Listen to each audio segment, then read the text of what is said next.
with Donald Trump holding a commanding lead in the primary, the only chance for his Republican rivals to shake up the presidential race may be in Iowa, where the caucuses are just over 2 months away. Joining me now is national political correspondent Steve Kornacki to take us through the numbers. Steve, what headlines are you watching? Yeah, Kristen, we've got a new poll this week with our partner out in Iowa, the Des Moines Register, looking at likely Republican caucus goers and how they are stacking up right now in terms of support. And like you said, what's true nationally, what's true in other big early primary states is true in Iowa.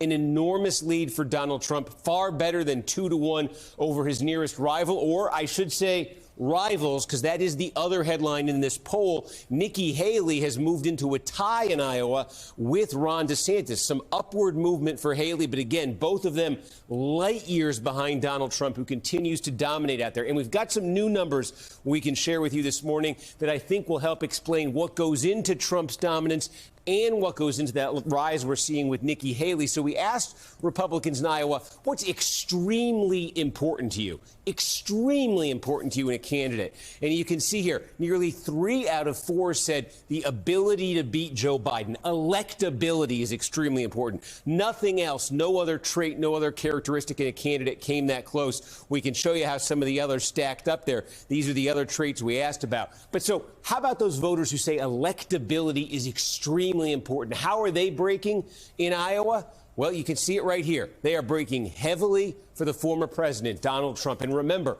electability was supposedly, according to his rivals, going to be his undoing. All of those Trump-backed candidates who lost in 2022, he lost in 2020. His opponents thought this was going to give Republican voters pause. Our poll shows no evidence of that in Iowa. Where is Trump vulnerable in Iowa? Where has Haley made inroads?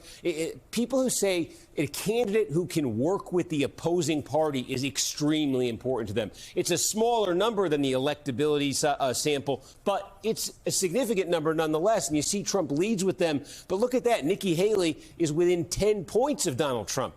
33-25 on this question. And then what I think was interesting, we also looked at the people who said that having a candidate who is a person of faith is extremely important to them. How are they breaking? And on this one, Trump is nearly at 50%, towering above the field. Folks who say a person of faith as their candidate is extremely important. I think notable here, Tim Scott, we've seen struggling in polls in Iowa and elsewhere. He, more than anyone, has made religious faith the centerpiece of his campaign, hoping to connect with those evangelical voters in Iowa.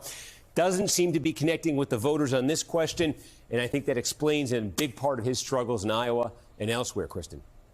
It sure does, and it all just underscores the durability of former President Trump. Steve Kornacki, great stuff. Thank you so much. Thanks for watching. Stay updated about breaking news and top stories on the NBC News app or follow us on social media.